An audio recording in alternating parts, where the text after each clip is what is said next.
Hello and welcome to the George Street Community Bookshop Salon, our response to the latest lockdown and a way of staying in touch with members and customers. It's a chance to discuss books with fellow book lovers and also a little reminder that we're still here and that you can buy books from us online at georgestreetcommunitybookshop.co.uk. Our first episode is all about spy fiction and we'll be talking to a big fan of that particular genre. We'll also have an update from Lucy, who runs our book club.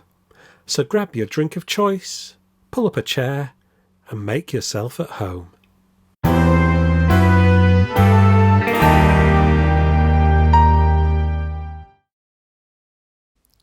Worry before, and you'll be prepared.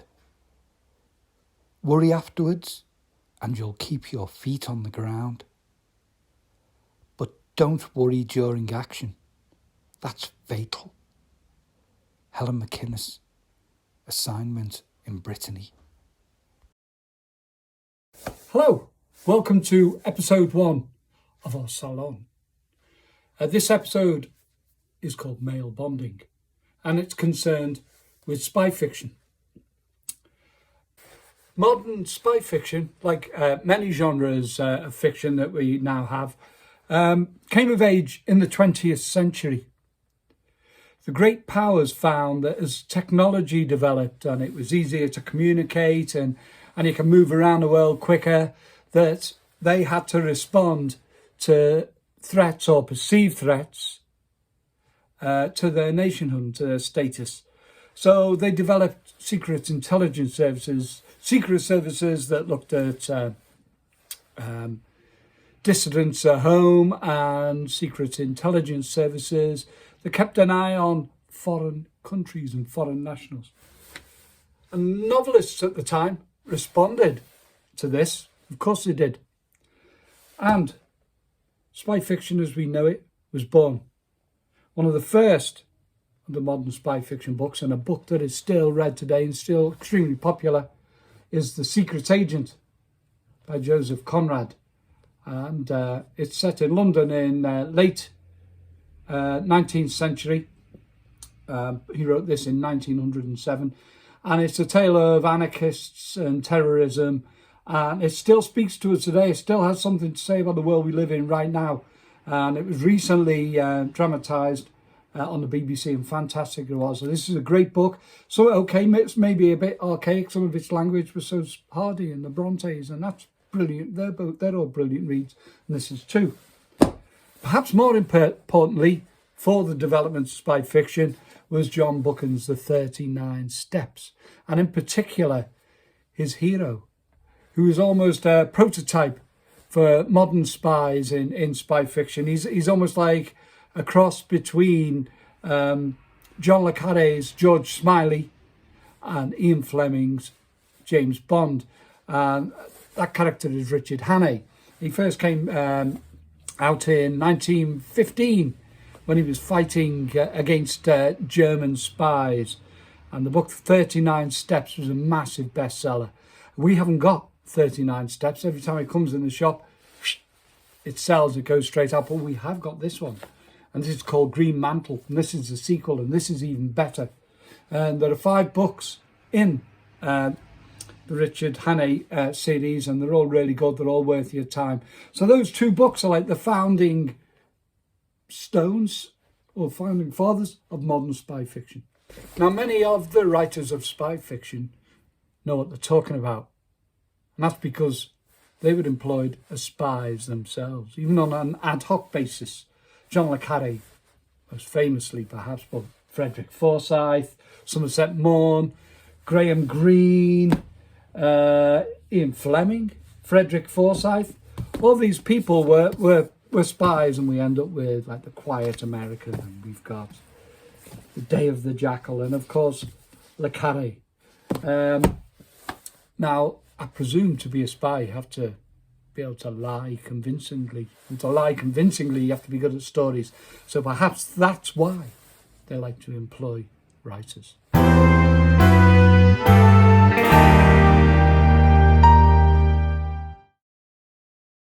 So far you've noticed that every name on the list has been a man. We can't deny that most of our popular spy fiction writers are men. But there are some fantastic female writers who've written on the genre, and the best of them, although certainly the most popular, is Helen McInnes. She's known as the queen of spy writers, according to the Sunday Express. She wrote 21 books, and 4 of them were turned into films. And her husband was a spy. Stella Rimington was once the head of MI5, and in fact she was the first person who was officially named to be the head of MI5. Prior to Stella Rimington, they always denied that there was even an MI5. And she was also supposedly the first head of MI5 who operated democratically. No license to kill, or so we're told. Stella Rimington is now a novelist, a spy novelist, and she is wildly successful. Just like John Buchan's 39 Steps, as soon as their books come in, they're out straight away. Other female spy fiction writers include Laura Prescott, who's written a wonderful book called The Secrets That We Keep, which is well worth reading. Kate Atkinson has written a great spy novel called Transcription. And others like Penelope Fitzgerald, who wrote The Bookshop, has also dabbled in spy fiction. So there are lots of female writers as well as male spy writers. The good news is they're all very, very good. So go and get some spy fiction.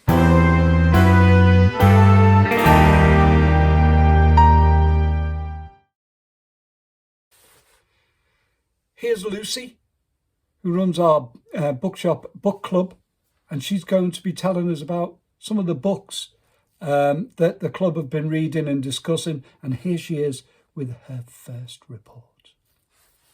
Hello, my name is Lucy and I am the hostess of the George Street Bookshop's Book Club. The book club was always a long-term goal for the shop, although it's irrelevant unfortunately at the moment because we're shut due to COVID.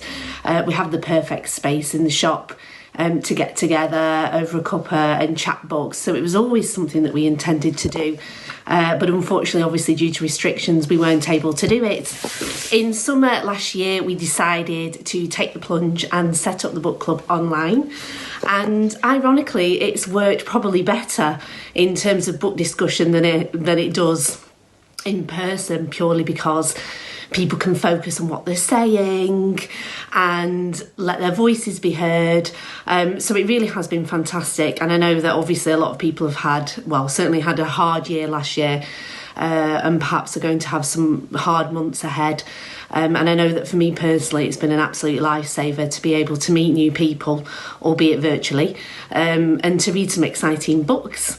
So today I would like to talk about the first book that we read all the way back in July, which seems bonkers now, which was Little by Edward Carey.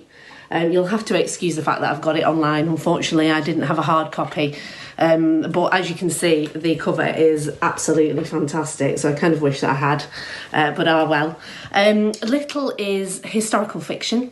It's the novelised account of Madame Tussauds' early life, her childhood, which was rather hard, her apprenticeship under quite a quirky chap who originally used to take casts, wax casts of bits and organs of people's bodies for medical school, and her young adulthood in Paris, which is, if you know anything about Madame Tussauds, it's quite well known that she lived in Paris during the French Revolution, and also cast heads of people who had been decapitated. Edward Carey is such a quirky writer. The entire book is littered with little sketches and things. I actually got excited right at the beginning, thinking that they were Madame Tussauds' own sketches. They're not, but they're presented in that way. And they're slightly creepy as well, which kind of helps lend the book an air of kind of gruesomeness and creepiness, which I think if anyone's ever been to the waxworks in London, or indeed there's one in Blackpool, I believe, that kind of creepiness pervades the actual waxwork museums themselves. So it does really reflect her kind of style. It's so exciting, it's so atmospheric, particularly the Parisian section of the book, the quirky characters that she meets. You've got your kind of baddies, one in the form of her master's wife, well, the woman who becomes his wife, who's quite controlling, doesn't like her and picks on her, keeps her in kind of menial roles. And it's fascinating, really, because Madame Tussaud, if you know anything about her, kind of mythologised herself a bit. She was interesting enough, she didn't really need to make up stories about herself, but she did. And I feel that means that Edward Carey could play fast and loose with the plot a bit, and although some of it we know is actual reality, some of it is clearly completely made up and almost slightly magical in you know the things that happens. But if you know anything about Madame Tussaud, you can kind of play on the tales that she used to tell and kind of make it more elaborate. And overall, it just makes for a really, really fascinating book. We all went away afterwards and watched a documentary on Madame Tussaud, which wasn't nearly as interesting as the book, but kind of compounded some of the things that we find out. I would really recommend it. I'm quite pleased because this was my choice, and I didn't didn't make a fool of myself. It probably represents what I personally like in a book. I think we all need to be swept away at the moment, and it certainly did the job. So it's nice to talk to you, and hopefully I'll be able to speak to you about some more books that we've read very soon. Cheers. I spoke with journalist Sean Hannam about James Bond, and I asked him first of all for background on the life of Bond's creator, Ian Fleming.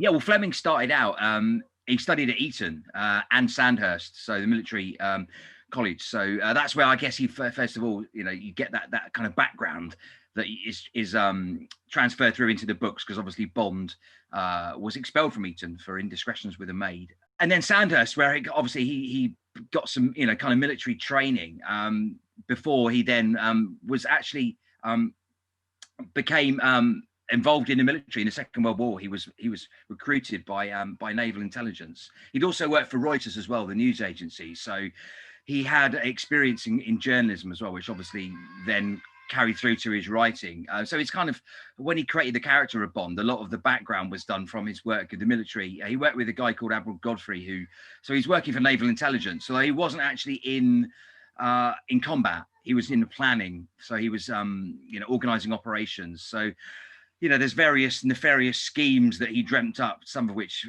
were actually carried out, and some which weren't, which remained on the kind of drawing board to kind of tackle the Nazis. So, you may have seen that. Do you remember that film Operation Mincemeat? I think there's a Colin Firth film or TV drama being about it, which was that kind of similar thing when they kind of, they created a fake identity to kind of fool the Nazis and put fake plans on them. Yeah, and kind of a Ben McIntyre book, I think. It is the Ben McIntyre book. And Ben McIntyre's also written a really good book on Bond, For Your Eyes Only, which is about Fleming and Bond. So if anyone's really wants to kind of get into how, the character of Bond was created in Fleming, then Ben McIntyre's book is brilliant. I actually went to the exhibition a few years ago at the Imperial War Museum, and it was really good. I almost hyperventilated in the gift shop. There were so many great books to buy and things like that. I think it was just before Christmas, so I kind of put a list into my dad and my wife, get me these. But yeah, Ben McIntyre's great, and he's done a lot of that kind of spy books and military books that are kind of linked to, he's done Blunt, and he's done all those ones about Burgess and McLean. So he's a fascinating writer, a really good presenter as well, I think. Yes, absolutely. But yeah, obviously Fleming, as we said, went to Eton and then Sandhurst, and then he joined the naval intelligence. So obviously the background to Bond came about from his activities, although he wasn't actually fighting in combat, although a lot of people think that he kind of did want to, but that's maybe some of the idea for Bond came from his aspirations to be in the thick of it. But Bond was actually created it was like a composite of a lot of the characters that he knew through working for military intelligence. So he actually created a commando group, which I've been taking some notes actually. Number 30 Commando, or 30 Assault Unit, 30 AU, which was composed of specialist intelligence troops in 1942. So they kind of did special operations. There's a good book called Fleming's Commandos about that as well, that came out a few years ago.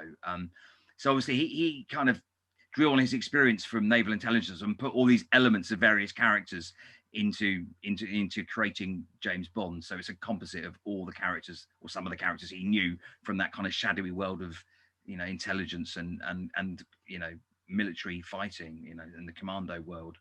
Right. So Fleming was not a conventional married man who went to the office and no. I mean, the famous kind of story about him is that he wrote Casino Royale. So he was published in 1953, and he wrote, which is the first Bond novel. He wrote it in 1952, but he wrote it as a kind of, to keep him the kind of, before his marriage, he was kind of slightly worried about his impending marriage to Anne Charteris. So he wrote the book as kind of a last-ditch effort, I think, before he got married, and maybe it was some sort of escapism before he settled down. And of course, then obviously he then went on to write, you know, 11 more books plus the short stories. But yeah, it was kind of written a year before he got married. So Anne Charteris is not married to the she's not related to was it the guy who wrote The Saint? Oh no, yeah, I'm not sure actually. Yeah, Leslie Charteris. Yeah, I know about that actually. Yeah, maybe they are linked. I'm not sure. Yeah, I'll have to look for yeah, that. he kind of wrote the novels to distract himself from his upcoming wedding. But he called it. Here's a good quote from him. He called it his dreadful oafish opus, which was quite difficult to say, isn't it? He set out to write the spy story to end all spy stories, is the famous quote from him. You know, which I think you know, whether or not he did that is up for debate. You know, James Bond is always referred to as a spy, but as we know, you know, he's not really a spy, is he? He's more of a kind of secret agent, really. And as the films portray him, you know, everyone knows who he is. He goes into any hotel in the world, and suite reserved for him, doesn't he? And so you can't really do much spying if everyone around the world knows who you are. But you know, it obviously it started off the whole legacy of Bond and that first novel, which is a really good book. I mean, it's you know, if you are going to read the books, which we'd like to encourage you to do through listening to this, you should read them in order, really. I know most novels, sequences of novels should be read in order, but I think with the Bond ones, you really need to read them in order, because to see how the character develops, and also, you know, slight references to other books and things like that. Not too many, but it's worth reading them in order. So Casino Royale was the first one, yes. First, yeah, 1953 that came out. Yeah. I read that he chose the name James Bond because he thought it was really boring, and you couldn't get more boring than James Bond. Right. I mean, it's an absolute brilliant name. It's just. It is. It's from an author, an American ornithologist who wrote a book, Birds of the West Indies, and his name is James Bond. Yeah, and he kind of wanted like a blunt kind of, you know, dull name, and that he came up with it. Yeah, it is a great name, isn't it? Yeah. Rose by any other name. So Bond was written in 1953. Was it popular right from the off? It was, yeah. I mean, a few of his the circles that his wife's literary circles that she moved in, they didn't really like it, and they thought it was kind of dumbing down. But when it first came out, it was popular, yeah. And then obviously they got reprinted, and as the series took off, they became massive. There's quite a famous story about when From Russia with Love was published, that JFK listed it as one of his favorite books of of that year, and so obviously that did brilliant for the bestseller lists, you know. Yeah. Didn't have Amazon at the time, but it would have shot up the Amazon hit list, wouldn't it? It would have. Yeah. Was he kind of cynical about his creation? Did he kind of just? A lot of writers, once they've got a series and they have to keep writing the same character again, they become a bit cynical about it. Yeah, I think he did. I think he was actually, and I think by the end of it, it does maybe slightly show that he was quite tired of it, because I personally think that the quality of the books does diminish towards the latter part of the series. Occasionally, there's some of the last ones aren't as good. I think he kind of hit his purple patch in the start of the few novels. Like, if you're going to, I mean, I said about reading them in order, but if you are going to pick some to read, then Casino Royale, Live and Let Die, Moonraker, some of the early ones, particularly great books, I think. Also, I really like On the National Secret Service as well, which is one of the later books. But yeah, I think he did. It's like a lot of authors, don't they? They kind of have to kind of try and reinvent the character, and it is quite hard, I think. And by the end of it, he did become kind of quite tired of the character, I think. And it's obviously partly based on him, so it must be kind of hard, really, when you're so intrinsically linked to the character as well. It's not like you're an author who's kind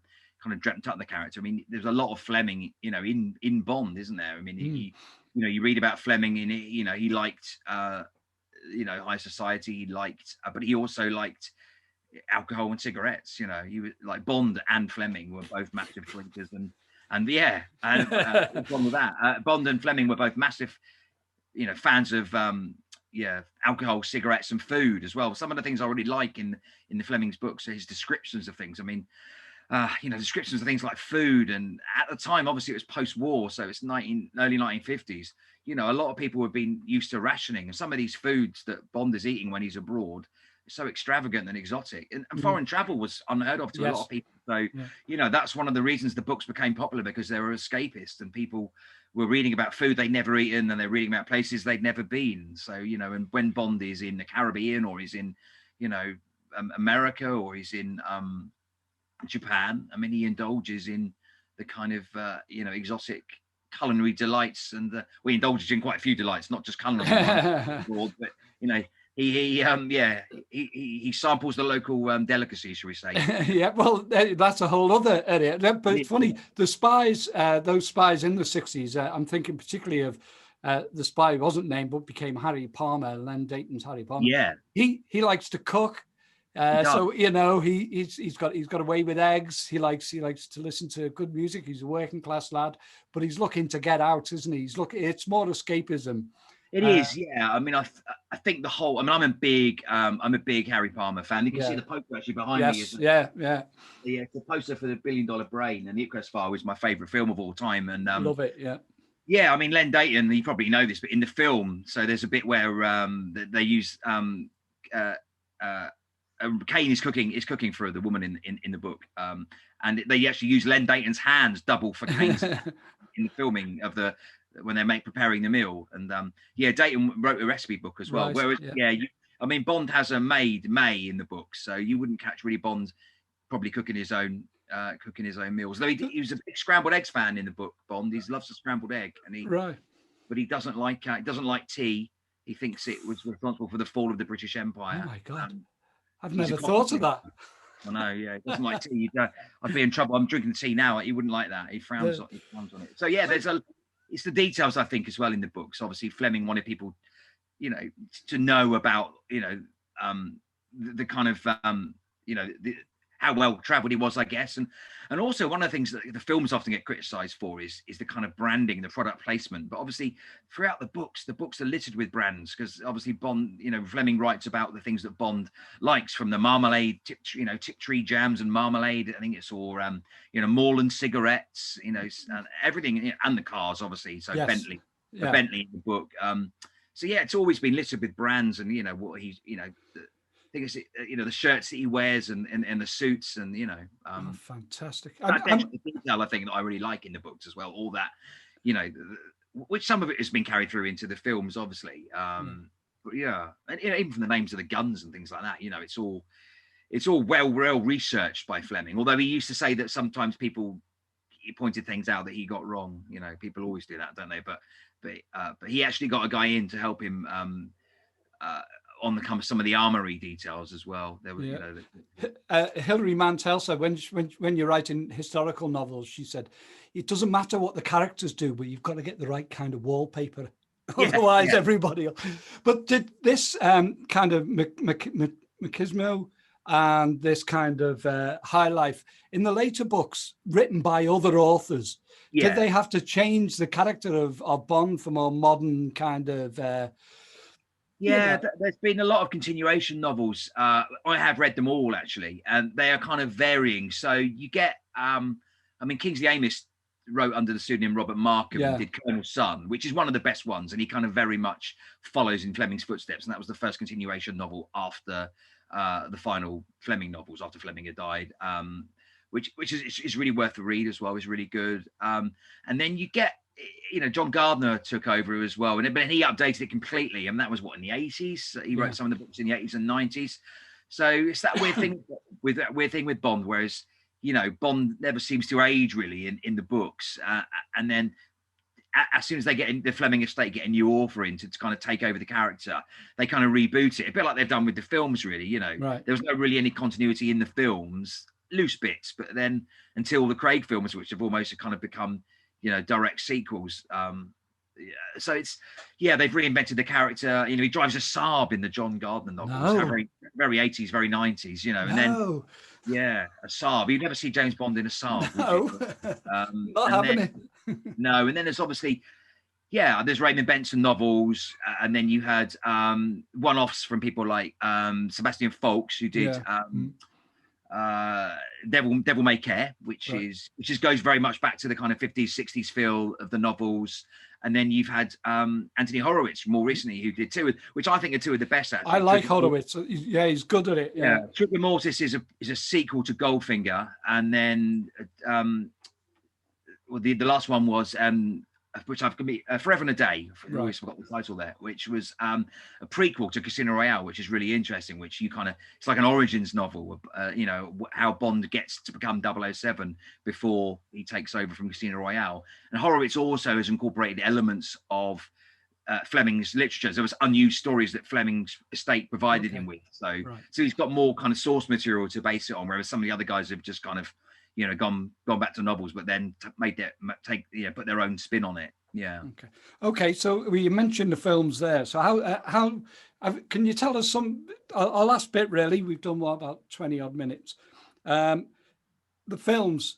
When did they start, and the development of the films? You tell us. The film started. Or Dr. No was the first Bond film. That was 1962. So the books were still being published when the film came out.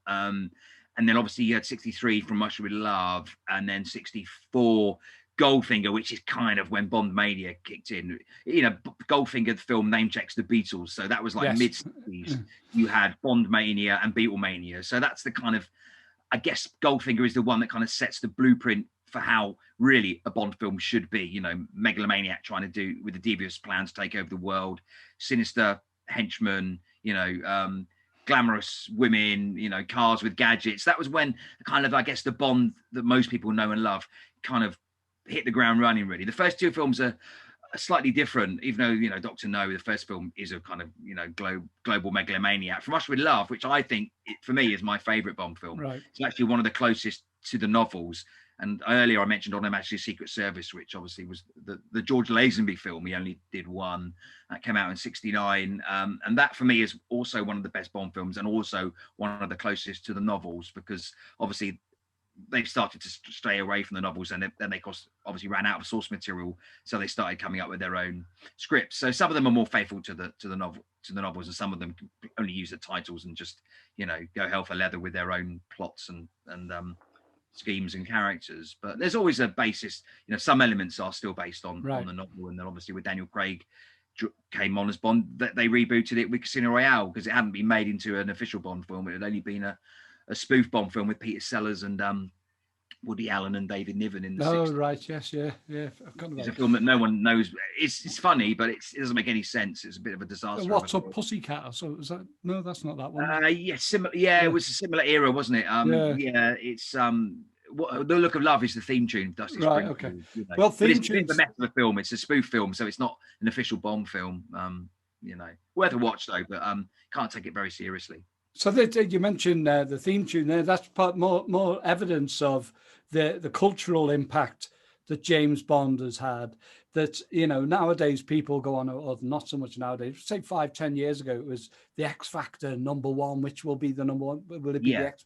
Then it was the Bond theme, wasn't it? The Bond theme was everything for 10 years or so, wasn't it? It was. Who's going to do it? Yeah, especially in the 80s, I think, where, you know, in the 60s they kind of used, you know, people like Bassey, and then popular singers of the day, Matt Monro, and then, you know, with the 70s came along, it was, you know, McCartney doing Live and Let Die, you know, big rock stars of the day. And then the 80s was like, you know, Duran Duran and Aha, and it was a kind of like, who would get the Bond theme? I think there's still a certain amount of excitement around who gets it, and what, you know, I think, you know, the last few films they've tried to use some of the biggest artists at the moment, like Adele, Sam Smith, Billie Eilish, obviously. I mean, the whole big thing this year and last year, isn't it, is obviously that the Bond song came out before the film, then the film and we've not seen the film because it's been delayed, and there's rumours in the press at the moment that it's going to be delayed again till November this year. So, is it essential, do you think, that a new Bond film is seen in the cinema rather than think so? Yeah, I mean, I think event? Yeah, I think so. I think there's two elements to that. I think first of all, the fans want to see it on the big screen. You know, it's an event movie, isn't it? Like the Star Wars films, I think.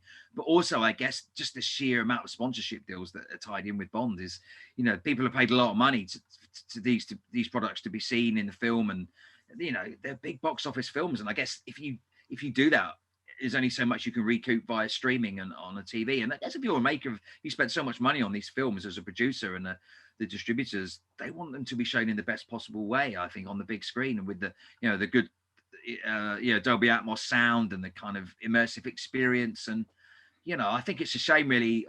I'm torn between two ways, really. I really want to see the film, so if it went onto Netflix or Amazon, of course I'd go and I'd watch it, but then I'd have to go back later in the year and watch it in the cinema. Well, you would anyway, wouldn't you? You'd go more than once anyway, really. Yeah, well, I usually go 3 or 4 times to see it. The first time I'm always kind of overawed by the film. Yeah. The second time I kind of, you know, settle down a bit. And by the third one, you always spot things that you don't see in the... Right. I think, you know, I love going to cinema to see Bond films. I've never been to a premiere, but I have been to a kind of private showing, which was quite good, when I did some work with Sony, and it was an invited audience only the night before the actual release. Obviously, I went back to see it the next night with my wife, but yes, yeah, we just want to see the new film. You know, they're doing all this teasing, and then you just can't get to see it, which is really sad, really. It's but hopefully that will change. You know, there are bigger things at stake in the world at the moment than the new Bond film, but you know, the whole situation is, well, it's just difficult, isn't it? We have to wait and see what happens. You can understand the frustration, but you can't put that film out and lose all that money, because then you risk not being able to make another film, you know, because it's an expensive business making Bond films. Right. Okay. You said earlier at the start you've got some books to show us. I have. Yeah, I brought some books from my collection. So I counted them up for you last night, Steve, and I have over 300 books on James Bond. Now, these aren't all novels. Some of them are reference books, film books, graphic novels as well, because there's a lot of graphic novels out about Bond, and there's some more coming out later this year. But I picked a few out of my collection. I've got a few favourites. So this one was bought in your bookshop, so in the George Street Bookshop. It's From Us We Love. I love these pan covers. I love them. Yeah, I love them. I mean, I collect quite a few of these. These are they're lovely books. These are from the 50s, and they're just, I love the hand drawn artwork on them. They're great. They're kind of absolutely, really good. And then there's another one there. Look, that's another pan one, Live and Let Die. Right. I love that. It's interesting to see what the artists how they interpreted Bond. It looked like Timothy Dalton or something like that, doesn't it? Yeah, I mean, it's funny, isn't it? Yeah, you kind of, when you see some of the, Bond was a character in the Daily Express in a comic strip, and when you see the illustration for that, it was pre-Connery, but he does look very much like Connery, you know? Right. This one is just, I'm just showing off for this one. This one's signed by George Lazenby, and this is and the movie tie-in. So obviously, when they did some of the books, they reprinted the novels, and then when there was a bit more. Hold it up, there you go. Look. Yeah, fantastic. And that's what Lazenby's signature. So I met Lazenby a couple of years ago. I interviewed him for a website. Interesting character, probably the most difficult interview I've ever done. But when he could tell that I knew my stuff, he kind of warmed to me. But okay, it's hard, really, because he wants you to interview him about other stuff other than Bond. But he hasn't really done much other stuff than Bond, has he? So bless him. Yeah. I've got a couple of other things here. These are really nice. These are the Bookclub edition. These came out in the 60s as well, published by Kate, the Bookclub. I bought these. There's a great bookshop on the Isle of Wight where I come from, where my dad lives in Ryde. And my sister found me this one, I think. My sister traveled, well, before COVID, she traveled all over the country. She works in the theatre. She's always like texting me saying, have you got this one? Have you got this one? Because I love finding old Bond books. I've tried a few times. Have you got this one? Yes. Yeah. Damn. I found some really good ones. And then this is a current one. So these are the Folio Society, and they're doing these reissues. They're lovely. Beautiful. They're in a box kind of case with a and they're really nice. They're about 30 quid. You can buy them all, but these illustrations are lovely. I love the illustrations. Dalton, the illustrator, just brilliant. So they're like proper collector's editions. So I always ask for them for Christmas or my birthday, but I'm a bit scared to actually kind of sit and read them because they're so precious to look at. But they've done pretty much all of them. I think there's another one due. They do 2 a year. There's probably one due out in the summer and one due out in the winter or the autumn. But they're really worth it if you love your kind of your hand illustrated books, they're real gifts to kind of treasure for people as well. So diamonds are forever, but so are books, aren't they? Yes, absolutely. Right. Okay, Sean. Thank you very much. We're going to wind up now. That's brilliant. I'm sure everybody will really enjoy that, and we want them all to come. We've got lots of James Bond, Ian Fleming books in the shop, so people should rush in or go on our website and order them. Before we go, I'll put you on the line. Your favourite Bond book, and your favourite Bond film. Oh, I think, my favourite Bond book is, I'd say probably Live and Let Die or Moonraker. They're toss up between those two, really. I really like Live and Let Die, the kind of exotic feel that it's got, the characters in it, kind of mysterious kind of voodoo element. But Moonraker was interesting because it's the first one that was written, it was all set in the UK. So that's a really good book. It's a really good kind of taut thriller. That's tough, really. Yeah, I mean, it's like choosing your own grandchildren, isn't it? You love them all, but you ain't got to have a favourite. My favourite Bond film is From Russia with Love, as I said earlier. I think it's probably closest to the novel. It's just a great Cold War thriller, and it was before all the kind of gadgets and the gizmos really took over. It's really stylish. I think the plotting is great in it. Connery looks great in it. Robert Shaw. And it's got my favourite Bond girl in it, Tatiana Romanova. Brilliant. Danielle Bianchi. And it's got a great song, Matt Monro, great John Barry soundtrack. What more could you want? Fantastic. Okay, Sean, we'll end it there. Thank you. Thank you.